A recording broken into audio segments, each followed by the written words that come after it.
as women, we have experienced countless disappointing sexual activities with men. Some men have decent sized dicks but don't know how to use them. How do you even have that conversation with them? Or do you even have a conversation with them to say, hey, look, yeah, it's just not working? I'm definitely having a conversation because I'm too old not to. So. Okay. I am Hayzel Green, an inquisitive, unapologetic, voluptuous introvert who blooms and blossoms behind closed doors. This is my podcast, a platform where I will discuss my writings and where I will bring to light conversations with my good girlfriends, sisters, brothers, and homeboys about love, life, music, and most importantly, sex. So leave your judgment at the door and welcome to Hanging Out with Hayzel. It's Hayzel, baby.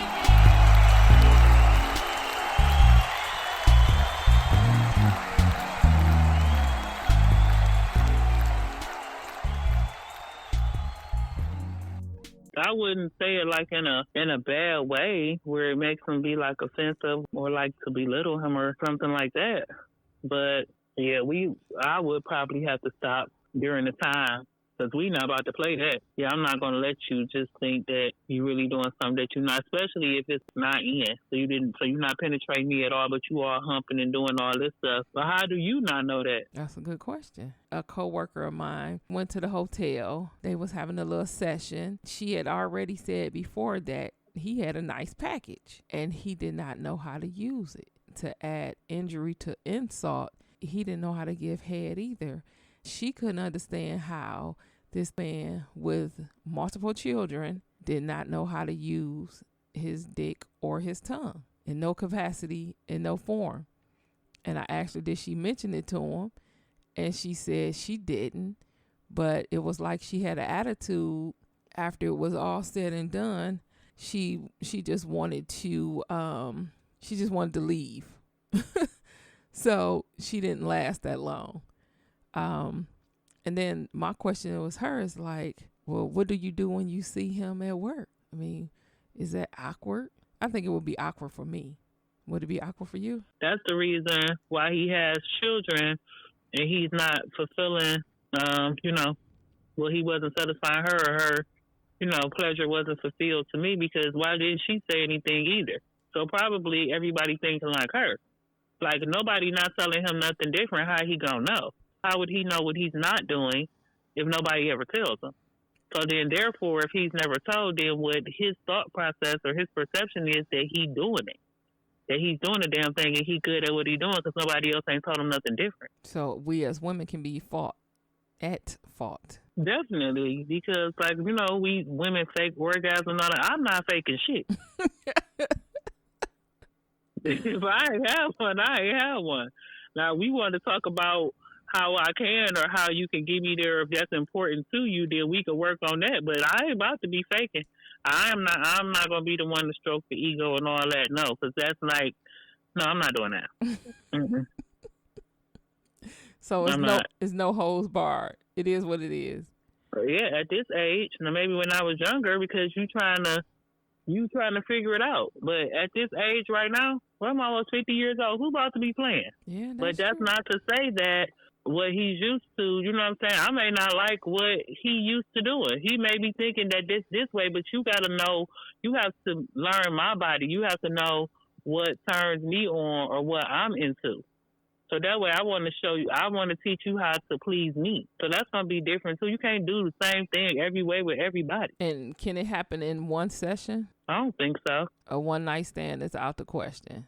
No, I ain't saying a one night stand is out the question, but I'm just saying, but a one night stand might be, that's your one shot. And that might just be, like, oh yeah, I ain't about to waste my time with him. I don't know. One of my friends was telling me like, well, I at least got to do it twice because y'all could have been out having drinks. Anything could have thrown it off. So, you like a lot of things. Well, I got to give him another chance because you don't never know. That could have just been a bad time. True. And we all could have, a bad time. Like, what if a woman taking some medication or doing something, and she couldn't get wet like she usually do, she might call herself Miss Waterfalls. But on this time, it ain't dripping like that. You know what I'm saying? So you're like, shit, wait a minute, because this girl, like, I mean, you know what I'm saying? But you know your body, then you know your body. Like, damn, I ain't even get wet like I usually get wet. I'm going to have to do something different. I'm going to have to show him, you know what I'm saying?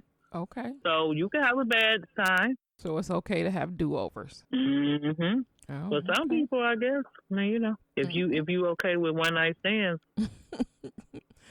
Yeah, no, they don't typically go the right way. But some of them do. Some of them last and they become, I ain't going to say repeat customers, but you kind of fuck with them in the long way. Right, yep, double back because you really enjoyed it and you could see that this originally may have been this, but now it's turning into something different. Can you turn a one night stand into a relationship? I'm not a good person to answer that because I never really like one night stands.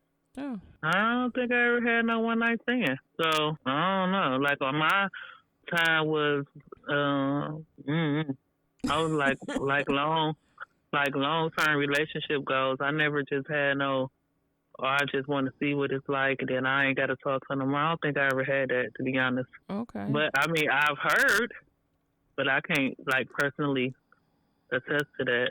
Yeah, I know a lot of females that go to the bar specifically to pick up a man. Luther Vandross said, if only for one night. Mm-hmm, and I do, too. And that's right, and that's all they want to see, and that's that, and that's on their bucket list. Like, that's just, I just really want to see, like it's a thrill. So I ain't knocking it. I'm just saying, I never could be the one. I mean, I never been the one for that. I'm going to feel like my shit's so good, you going to want some more. This ain't going to just be one night back. I know that's right. So that's going to be another reason. It ain't going to even pan out like that. That might have been the plan, but no, you going to want to call back. Oh, okay. We have to learn something. Huh, okay. No one night stands. Let me think. I'm still stuck on yesterday's conversation. You saw this on the Shade Room where a man who has, you said 7 kids? Yeah, he said he has 7. And yeah. Do we know if they were by the same woman or not? No, he had 7 different baby mothers. It was 7 different women. Oh, and he told them that he didn't want them. And because he said that he did not want them, he felt as though he should not have to take care of them. Mm-hmm. And it's on a woman because he offered to pay for abortions in a Plan B, and the women were not. They were against it. They said it's their body, and that he can't tell them what to do with their body. And he said that's fine, but he don't feel like he should be obligated to care for the children because he didn't want them. But he also did say that he was irresponsible, like raw dogging too. Oh, okay. Yeah, see, and this is, I guess, the thing. Anytime you lay down with somebody, there is a possibility. Even if you do wear condoms, the possibility is there, but without condoms, the possibility is greater. Right. I was having a conversation with someone, and I mentioned sperm donor, and when I tell you he hit the motherfucking ceiling, he hit the ceiling. And it was like, y'all women always giving us men bad reps by calling us sperm donors. If we taking care of our kids or attempt to take care of our kids, then we are not no sperm donors. So what? What you gonna call that deadbeat ass woman don't take care of her kids? A fucking incubator? I was like, ooh. Well, that is definitely a good point because it is for mom. I mean, you know what I'm saying? It's messed up moms too, so I agree. Right. But see, I guess, everybody's situation is different. And, for whatever reason, he just felt that way. But I think he took care of his children without the help of the mother for whatever reason, because I'm not for sure about their relationship. If that is what she is, if that's what you want to call her, an incubator, then so be it. Don't get mad because some men are out there are actual sperm donors. They don't take care of their kids at all. And sometimes the little times that they are in the child's life, I say don't even equate to anything. I can be wrong, but if you come around once or twice a year thinking that, you might buy something for a birthday, or you might buy something for those who celebrate Christmas, then, that makes you a father. No, it doesn't. So I guess your ass a deadbeat too. Oh, that's what it was. So what he said was, if he's coming around and he's attempting and he hasn't, I guess, fulfilled his obligations under the eyes of the woman, that he is technically not a sperm donor. He's a fucking deadbeat. So there's, I guess, a thin line between a sperm donor and a deadbeat. What are your thoughts? So the sperm donor, to me, is just somebody that donated the sperm, whether you give it, whether they sell it, you know what I'm saying? I mean, but for us, you know what I'm saying, it just donated the sperm. I mean, you know what I'm saying, your sperm was used for this child. Now, as far as the deadbeat, is, the father that's not doing anything. Like, okay, you acknowledge that this is your child, but you're not helping take care of it in no kind of way, whether it's time, whether it's financial. To me, that's considered as a deadbeat, because sometimes it could be a messed up situation. Your finances may be off. And I actually feel like time is more important than money. Yeah, I would do want you to help financially and this, that, and the other, but to me, a child will remember learning basketball games, or learning, like, playing basketball, or going to the movies, or taking walks. Like, the memories that's created with the time will last longer than, oh, my dad bought me some shoes, or my dad bought me some ice cream, or this, that, and the other. So the financial thing, and not saying that it's not needed, because it very well may be needed, but sometimes if they spending time or helping because their finances may be off at the time, then you know what I'm saying, to me, that's not a deadbeat if they trying to do something. But I guess you gotta have two mature adults to be able to know, like, look, I just, you know what I'm saying, like, we all have rough times. So it could just be a rough patch. Now, you want to, like, now if he ain't trying to do nothing at all, like never trying to do nothing, then that's going to be something. But I do feel like that time is important. And I don't know about you, but for me, regardless of whether what my kids' fathers did, and they were definitely not in the home as much, not in the home, but, my kids were primarily, I'm the primary parent and this and the other, but they still, like, love their fathers, and their faces lit up when they came, and they just thought he was everything. And I used to be like, what the fuck? Like, I'm over here doing all this. I'm doing homework. I've got to wash. I got to do this. Like if you're sick, I got to take off work, and this, that, and the other. And here he come with his old ugly ass and pull up, and they just think he the world. But whatever time he go take them to do whatever they do, then when they come back, they telling me, oh, we went to such and such, and we played this and we played that. Like, it never was really like, oh, my daddy bought me da da da da da and da da da. It was like, for real, it was the memories and stuff that they created. So I had to come to terms, like I said, regardless of whatever I felt like they should be doing as a father. Parenting doesn't come with instructions. So in their mind, they could be being the best father that they could be. In their mind, who are you to say what they should and shouldn't be doing? Because they could be being the best father that they is on their terms. And that was also brought up too, that a lot of our men did not have true father figures to kind of absorb things with. So again, yes, parenting is sometimes you have to just jump out there and do, and you learn as you go. But without these men having men figures or good role models in their lives, it's kind of difficult for them to be role models or good fathers to their children. I'm kind of off on that, because even if you are not treated a certain way, or even if you do not have a male figure or a father in the house, you know how you want to be treated. So when you have Yeah, I'm about children, to say, yeah. yeah. So when you have children, then you supposed to know how to treat your children based off of that. Yeah, based upon the lack of what you had, I'm about to say, yeah, no, I ain't gonna buy that. Like, you ain't gonna be able to use that excuse for me because for that matter, we could use the same thing as a mother. Like, oh, well, my mother wasn't there, and I ain't had no positive role models of what a woman supposed to do, what a mother supposed to do. But so you figure it out. So that's the thing. Whatever it was that you was yearning for, or you thought that you wanted in whichever parent, whether it was a mom or a dad, then whatever your role is, then that's what you do. Whatever you felt like was missing, to me, that was my initial thing. Like, oh, if I felt like I like this, I like that. That was definitely something I was pouring into my children first and foremost. Okay.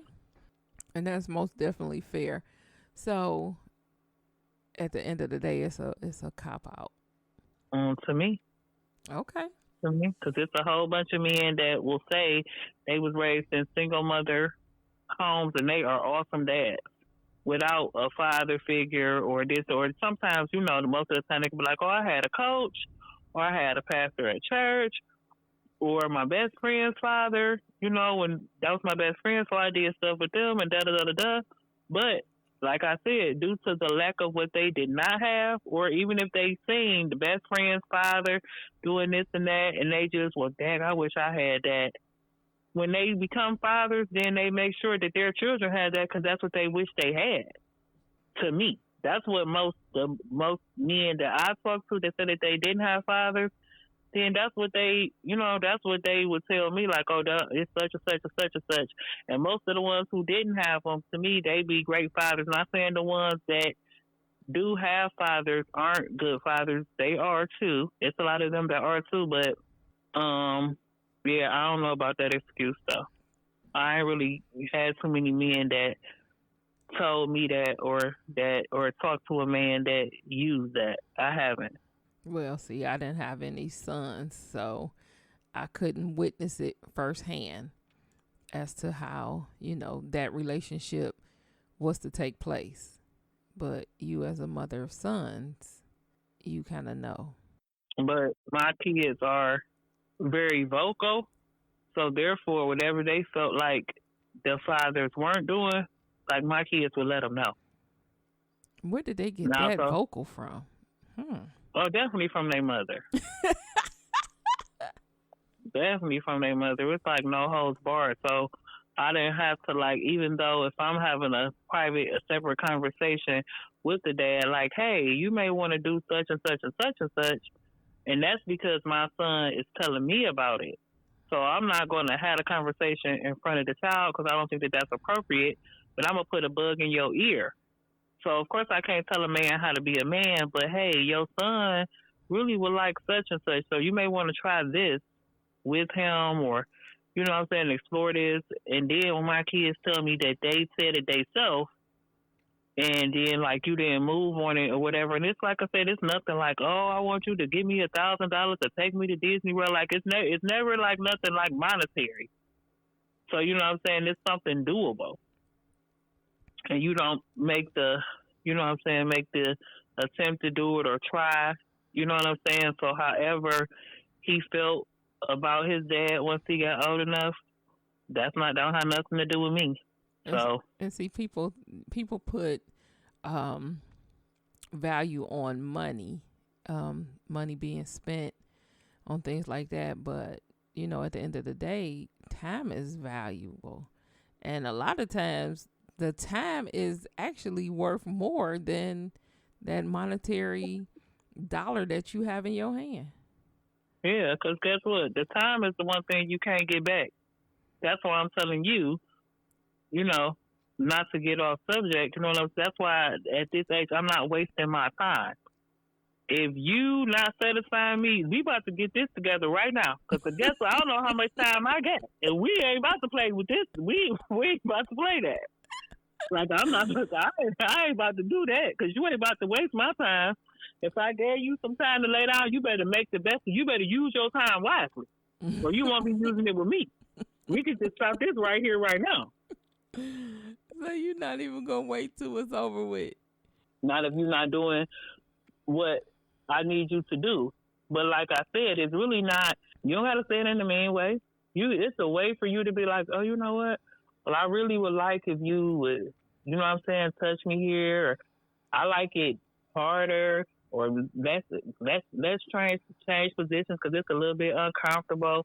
Or your tongue might be, you know what I'm saying. Don't just use the tip of it. You know what I'm saying. You may want to like eat it like you devouring like how you gonna eat your favorite meal or something to try to give you a visual. Men are audio and visual creatures, so you know whatever it is for me to tell you whatever you need to be doing in order to please me, then that's what I'm willing to do without making you feel belittled or demeaning, and for you to get it. And like I said, it don't have to be like nothing make you feel bad because that could change the whole mood and the whole dynamic of it if you were like, oh, well, hold up. Shit, boy, please, I don't even feel nothing. You sitting up here doing all this pumping, it ain't even it. You know what I'm saying? You gonna hurt his manhood because he probably thought he was going to town tearing you up. No. So it's all coachable moments. It's definitely a coachable moment. And that can go both ways, too. I mean, a man can tell a woman, well, you ain't, you know, use less teeth or you. Right. You right. You know what I'm saying? I want you to hold it or I want you to, no hands. You don't, no, baby, you don't need no hands. I want all throat or something. You know what I'm saying? I'm telling what but everybody, to me, you need to be teachable. See, everybody's not teachable. So when you're not teachable, then you're going to become offended when somebody could be just trying to have a good time. But that's what I'm saying. But I know for myself, I'm a sapiosexual person. That's probably why I don't have one night stands because it's going to take a lot more for me anyway. So that's probably why, because I know who I am. So that's probably why I don't have one night stands. So okay, that's good. I have not. Damn, have I ever had a one night stand? I don't think I have. I think it has always turned out to be more than once. Maybe not like back to back, but yeah, more than once. So people don't necessarily have to rate the sex, but yeah, I do believe that you should have an open mind to it and tell a person what you do and you do not like. You know, some people like to be choked, some people do not. Some people like to be caressed, some people do not. So I get it. You probably got to be older because I'm telling you, in my 20s or something, if you choke me, we probably about to be fighting. I'm like, oh, hold up, baby. We ain't about to. I don't know what you doing or what you been watching. You ever want to be putting your hands around my damn neck? Like, what did you do? That is so funny. You know what? That just made me think the first time that I was choked, or, you know, just the thought of, not literally choked, but I was like, what the fuck? I was like, hold up. And I had, you know what I'm saying? Because I wasn't ready. And you doing some shit like that. And if you catch me off guard and I ain't swallowed right or whatever the fuck, it was like, yeah, nah, we can't do this. It was like, you know, instantly I was like not turned on anymore. We couldn't keep going.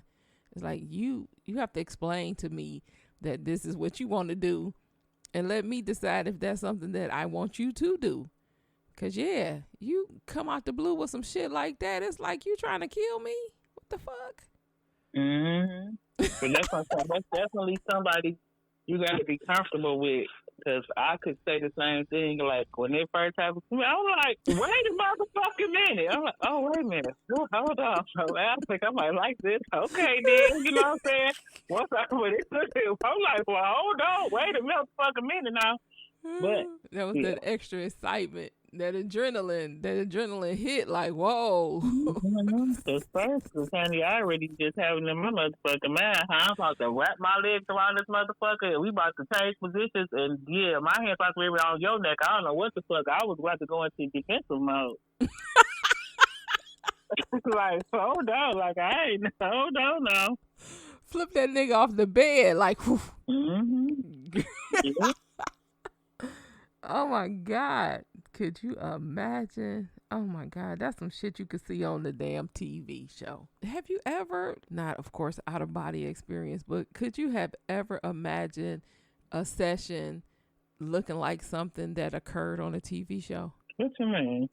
Like I said, that's to me when somebody try to choke somebody and then you wind up flipping them off of you onto the floor or some shit like that. That's some shit that you see on a TV show. Oh, okay. So I was just curious, was there anything that ever happened that you was like, wait a minute, that shit could have been on TV? I don't know. Well, wait, they only probably getting caught having sex. Oh. Yeah, I got caught having sex by my mother. We was in her bed and everything, baby. Oh. I know Yeah, she that was was upset. Yes, she was, honey. She was. I was like, we was so embarrassed. So that's probably be my instinct. You know, like something that could happen on TV. Somebody just bust in on you. I think I got caught having sex like more than one time. Like I was some boy house, and then we was having sex when his brother came in. I'm like, oh my God. Have you ever been caught by one of your children? Oh yes. Oh my God, that was enough. Baby. My oldest son, like, I thought we had locked the door, but we didn't.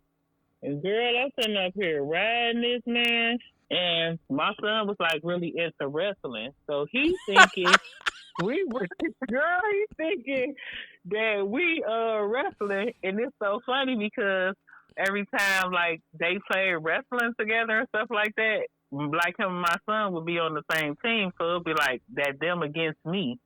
So, girl, my son then jumped on my neck, grabbed my neck, like, I got her, you can get up now. So it's so funny, like, we are laughing so hard, like, I couldn't even say nothing, but I just, like, I can't move. So, like, luckily, like, I had on a shirt, so, you know what I'm saying, so he didn't see nothing, but I can't move, though. But right. We is laughing so hard, and he is like, come on. Get her, get up. So the dude trying to hold the cover, you know what I'm saying, hold the cover down so my son can't pull the cover off. My son, like, got my neck. Like, I got her. So I'm like, it's so funny, though. I can't even tell him, like, let me go, because we laughing so hard. So I'm like, once I stopped laughing, I was like, could you just let my neck go? I'm like, I need some water. And then he was like, go get her some water. Go ahead and get her some water. Baby, when that boy went in there and got that water, baby, you would have thought we was Wonder Woman and Superman, how fast we didn't get dressed and this, that, and the other. So by the time he did come back, we was, you know what I'm saying, we was same position or whatever, you know what I'm saying, to let him think whatever he needed to think in his head. But then, you know, he finally, like, got up, and then they act like they won. But that was too funny. Man, that was so funny. I said, Lord have mercy. I don't know how that happened, but that was so funny. That is funny. Well, see, that's a good thing. I think my experience was not so funny. Well, it was funny after the fact. It wasn't funny as it happened. But I think when I was telling somebody, I think we laughed. And I think to this same day, we still laugh about the incident. What happened was, and we gonna let this be my last story about this ever. So what happened was, my daughter was not at home and I wasn't thinking about it. So, you know, my date was over at the time and we were down in the living room, which, why was I in the living room anyway? But we was down in the living room and we was, you know, talking, kissing, fondling, all of that other good stuff. So at some point I found myself jacking him off. Then it went to, you know, a fellatio. And I didn't hear her come through the door. So again, I'm in the living room. So when she walked in, I'm like trying to play it off, but my head is still in his damn lap. And I couldn't act like I was just laying there or laying my head in his lap because I was in the... Well, I don't think she seen it, but just the position that I was in on my knees in front of him was like, what the hell? So she went upstairs. So again, I'm thinking, hey, she gone upstairs. She ain't coming back down. So let me just go on and finish doing what I was doing. Then we can go on about our business or whatever.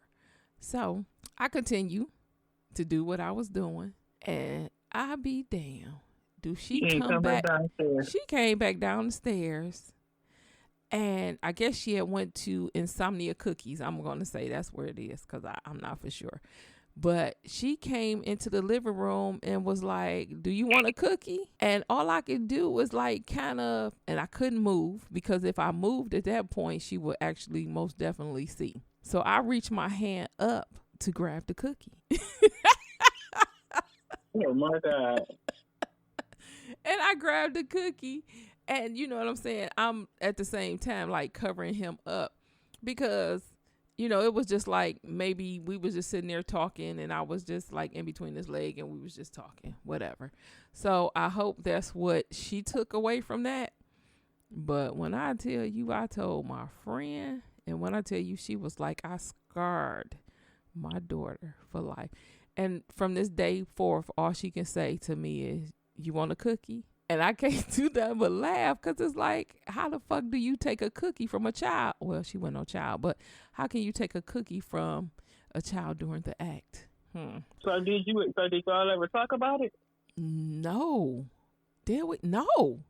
I'm going to say no. Okay. I'm going to say no. I think I was too embarrassed. Like, the fuck? Right. Like, how you... I used to get my kids like once a month. They could tell me something they really want to say, like they could cuss, like just like they can't get in trouble for telling me something or saying something, or you know what I'm saying? Well, that was good. That was good. Yeah. Then that way y'all could open all avenues of communication. Right. So I used to get them that like once a month where they could be able to express themselves or tell me something that they really wanted to say, or this, that, and the other, whatever. Now, I don't know how good that is because that's what I'm saying. So now they be thinking that they get, I mean, you know what I'm saying? That kind of like cause a back and forth thing. But I did try that because I was like, I don't want nobody else to tell me nothing. Or like, you know what I'm saying? Nobody else to come and tell me nothing that my kids told them and I didn't know myself. And I was like, well, why you ain't tell me that? Well, we didn't know how to tell you, but we was scared. You know what I'm saying?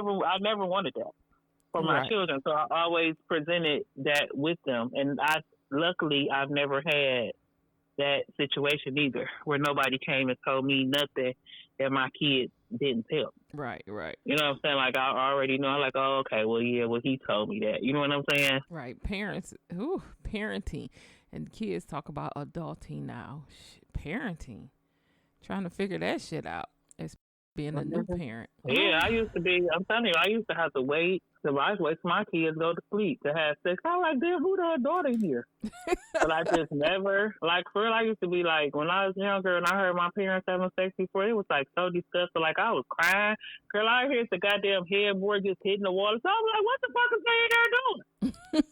You know? So it wasn't until I got old enough to put the two and two together. I'm like, oh, that's what they was doing. So my room has like, so most of the time my room was either like far away from my kids or something like that. So that would never be an issue. But if it's like they could possibly see or no, then I'd be like, I'll wait till they like be sleep.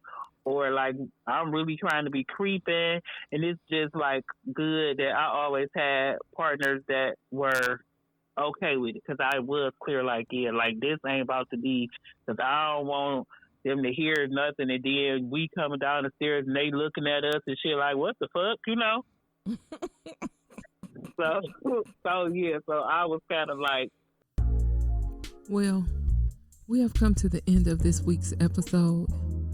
I want to first thank you for listening to the insanity that crosses our minds. To those who partake and entertain in my conversations, without you, there will be no hanging out with Hayzel. To Platinum Way Ray and Mac of the Tracks, we're looking out for my dope beat. And last but not least, shout out to my other half for making this possible.